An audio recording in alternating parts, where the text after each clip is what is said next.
Nella bassa ci sono più cieli e pianure che persone. I giorni trascorrono poveri di imprevisti. Il silenzio del nord-est è un silenzio speciale, senza i piccoli crepitii e interruzioni degli altri silenzi europei. La nostra pace non ammette deroghe. Siamo tagliati fuori dal mondo. Viviamo fra il sonno e una misteriosa felicità.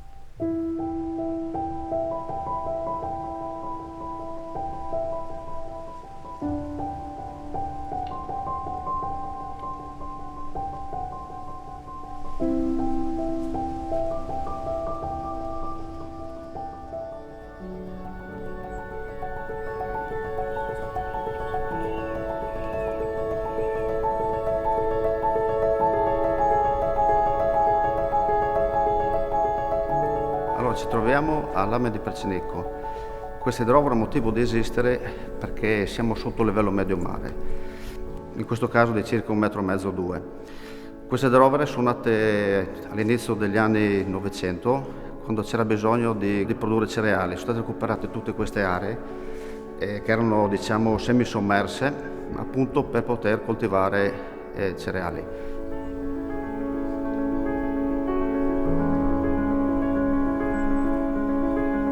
L'acqua che arriva a questa idrovora arriva su un bacino cosiddetto bacino di arrivo. Su questo bacino è collegato il canale principale di bonifica che porta, come in questo caso, è lungo 4-5 km, che parte dall'abitato di Gorgo, ma strada facendo incontra tutti i canali secondari nostri, collegati a sua volta da Capofossi e da scoline proprio in campagna.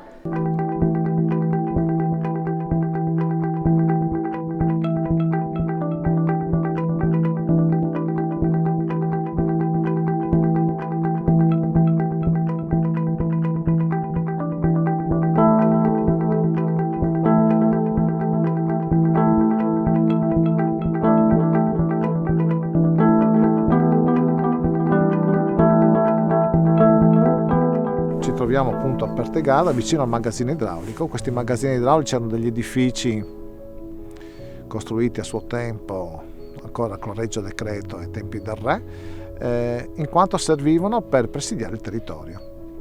In questi magazzini c'era diciamo che era il primo esempio di protezione civile, in quanto si dava alle persone del posto tutto il materiale.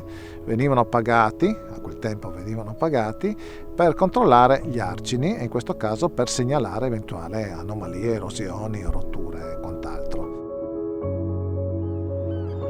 Sì, siamo a Lignano e questa è la più vecchia idrovora di questo comune. Siamo nella zona nord di Lignano, nella zona lagunare, e siamo al centro anche tra le due estremità di Punta Tagliamento e di Sabbiadoro.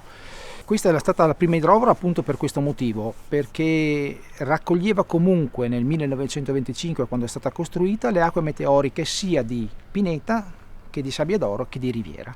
Oggi è chiaramente diventata una città importante, rinomata, conosciuta per la sua spiaggia, per il suo sole, per le sue vacanze, ma forse tanti non ricordano che tutto parte un pochino anche da qui, dalla buona volontà di quelle persone che sono venute da distanti a lavorare, perché sono capitate qui persone che dal Veneto, dall'Emilia Romagna, da tante altre regioni d'Italia, proprio per costruire, come si può vedere anche nelle vecchie fotografie, a mano questi canali che poi hanno permesso di far defluire le acque.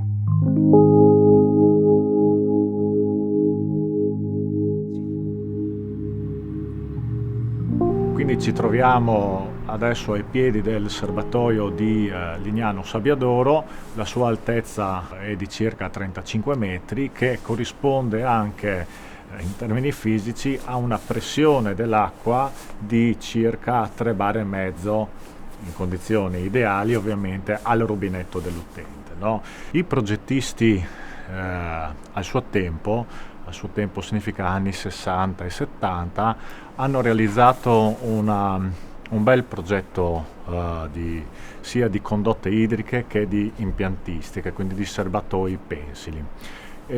Hanno pensato di realizzarne ben due, un serbatoio pensile all'ingresso di Lignano, quindi ci troviamo a Lignano Pineta, e un altro alla sua estremità, di Lignano, per cui zona Sabbia d'Oro. Infatti si chiama anche serbatoio di estremità.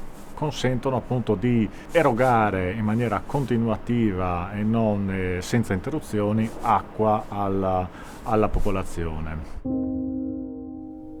Così, con un gesto ancor più devoto, bere l'acqua nel cavo delle mani o direttamente alla sorgente fa sì che penetri in noi il sale più segreto della terra e la pioggia del cielo.